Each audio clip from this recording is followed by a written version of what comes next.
there, this is Ms. Granquist and welcome to Industrialization and Economy Part 2. In this particular section we're going to be looking mainly at industrial location models and spatial interaction and things like that.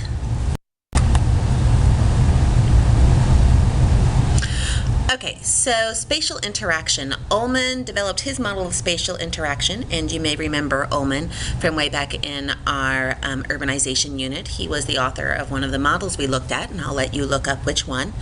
But he decided that spatial interaction really involved three things working together, and those things are complementarity, transferability, and intervening opportunity.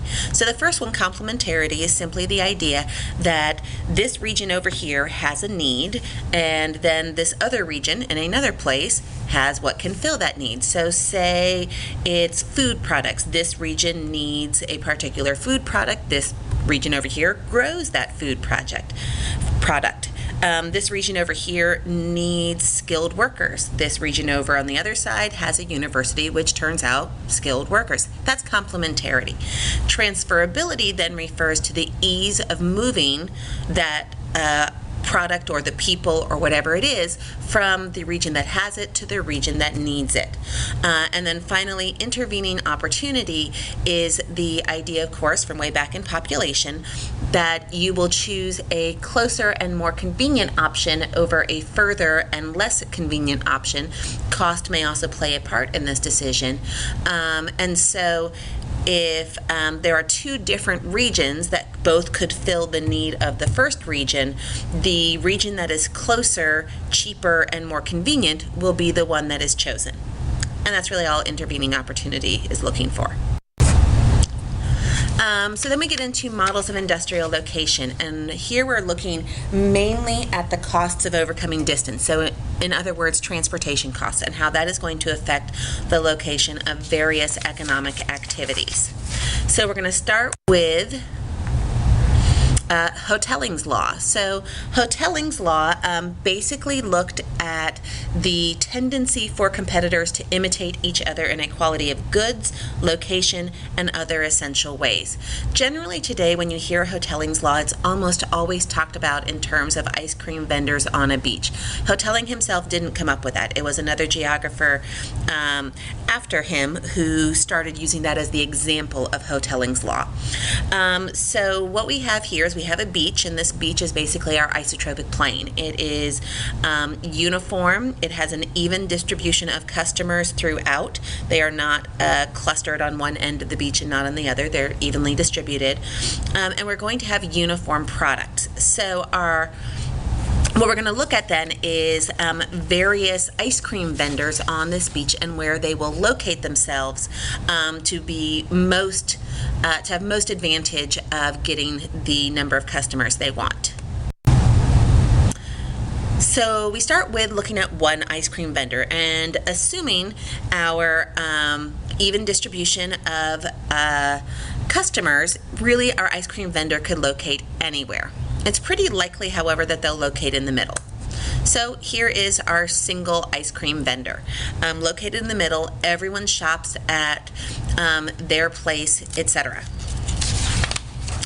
Now suppose we change that and we add more ice cream vendors. So we have two vendors, both on the same place. We have an even distribution of customers.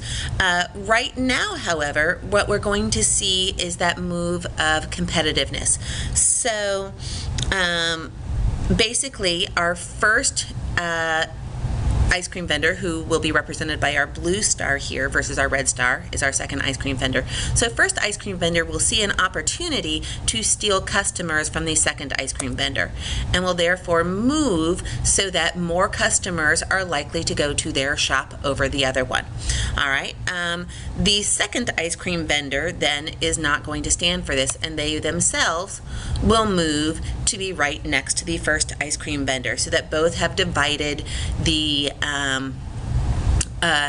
available customer base between them. So then the question is, what happens with three vendors? All right, so here we have our 2 ice cream vendors. If we add a third, the question is then, okay, where is that third one going to get their customer base from? Because remember, they all have the same product, so there isn't anything really setting one aside. So at this point, our ice cream vendors may decide to split apart. So in order to have no competition for some of the customers, one of the ice cream vendors will move apart so that they have an open reign on those customers. Then another one may move, and with 3 vendors you end up with them basically equally spaced.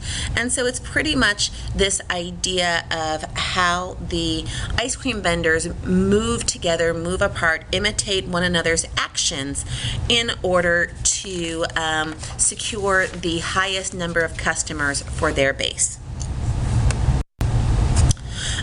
Weber's least cost model. So what we're looking at in Weber's least cost model is the idea of increasing or decreasing transportation costs. And what we're basically looking at is something that is bulk gaining or bulk losing. And so we have here on our isotropic plane, as per usual, the resource versus the market. And so the resource and the market are not right next to each other. So the question is then, where do you put your manufacturing? What will happen to the product that you create? Will it become heavier, bigger? Will it become easier to transport, harder to transport, et cetera, et cetera, et cetera? All of those things. And so we're going to assume in this situation that our resource is lumber, and our market is people who want to buy products made from this lumber. So we're going to start with furniture. Where are we likely to locate our manufacturing plant if we are making furniture? And so the question is then, is it easier to transport logs or chairs, tables, couches, etc.? Because the product itself is going to become more fragile over time with the manufacturing, it is more likely that in this case our manufacturing will be located closer to the market. All right. If we look at paper, though, with paper, it becomes easier to transport. It's gone from being big logs to boxes of paper. So in that case, we are probably going to see our manufacturing located close to the resource. Pianos, again, very similar to furniture and hard to move and fragile, so located close to the market. Firewood, on the other hand, very easy to transport, and this is probably going to be located close to the resource. So this is basically the least cost model in its basic form. And it accounts for several different aspects of changing the raw material. And what we're really looking at is the cost of transportation. So if weight loss occurs, if it increases the bulk, if it becomes either more perishable or more fragile, those are all the questions that you are asking when you are determining where your particular manufacturing will then be located. Variations of Weber's model. So what if we have 2 resources? And there you'll basically look at the same issue, but now instead of being located on a line in between the market and the resource, we're more likely going to see it somewhere in the middle.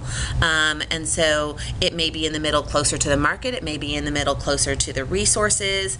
It's hard to say, it kind of depends on what those resources are. So if we're looking at our furniture examples, we may have cotton for fabric, we may have lumber for the wood, and both cotton and wood are going to be more easily transferable than the furniture itself, and so the manufacturing would be located pretty close to the market. And so you just ask those kinds of questions when you're deciding this.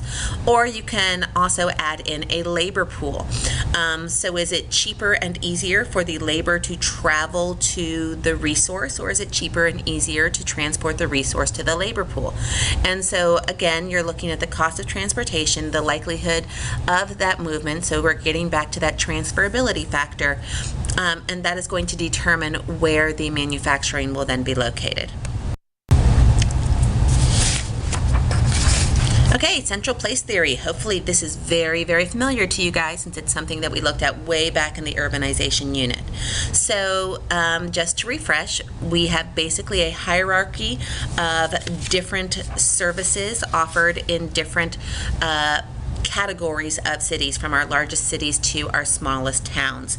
And once again, we're going to have our isotropic plane, and the population is distributed between these big urban areas and these smaller towns, etc. And we put it in a hexagonal shape as opposed to a circle, because this way we don't have overlap that we would have in the circles.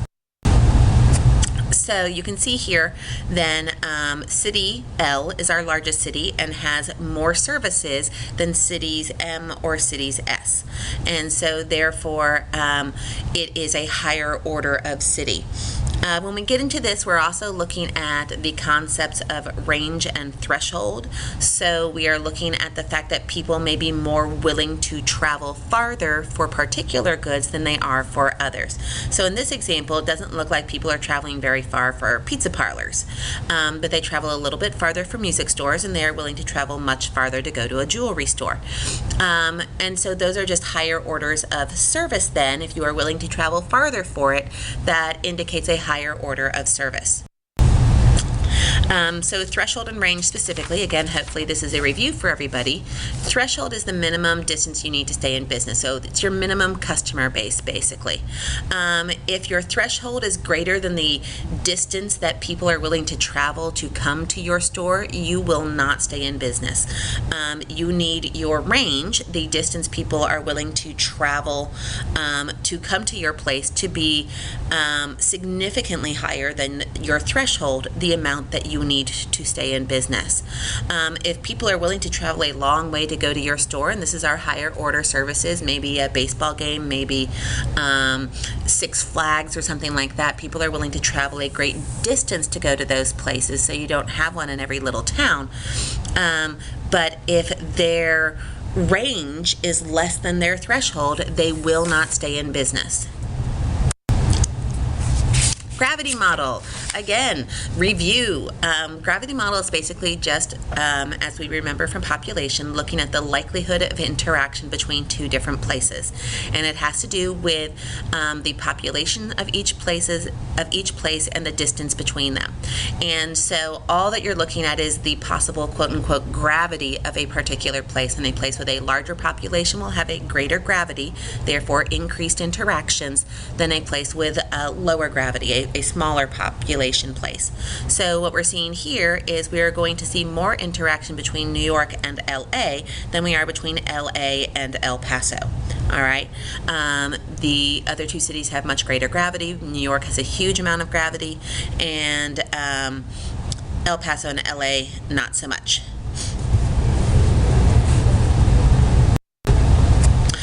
We take this then into the idea of retail gravitation, and this is determining the breaking point. So BP is the breaking point, and this is basically the distance somebody is willing to travel to go for a further service, for a particular service. So if you live exactly halfway between two cities and you need to go shopping, which city do you go to? You'll probably go to the one that has more services, more things that you want, so more stores.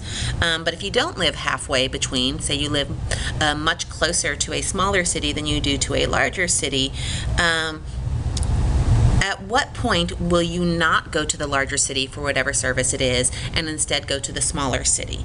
And so what we're looking at here is basically determining your range. Okay, so we can see here the break point between city A and city B is not directly in the middle. Instead, it is much closer to city B. So people who live from the little red dashed line over to the right, they are much more likely to go to city B than they are to city A. People who live on the other side of the line are much more likely to go to city A. That is the breaking point, that particular line. You can see this breaking point between Manchester and London, the same thing. So the break point is much closer to Manchester, and on the other side, for the similar services, people are much more likely to go to London. So it's basically that range. What distance are you willing to travel to get a particular service?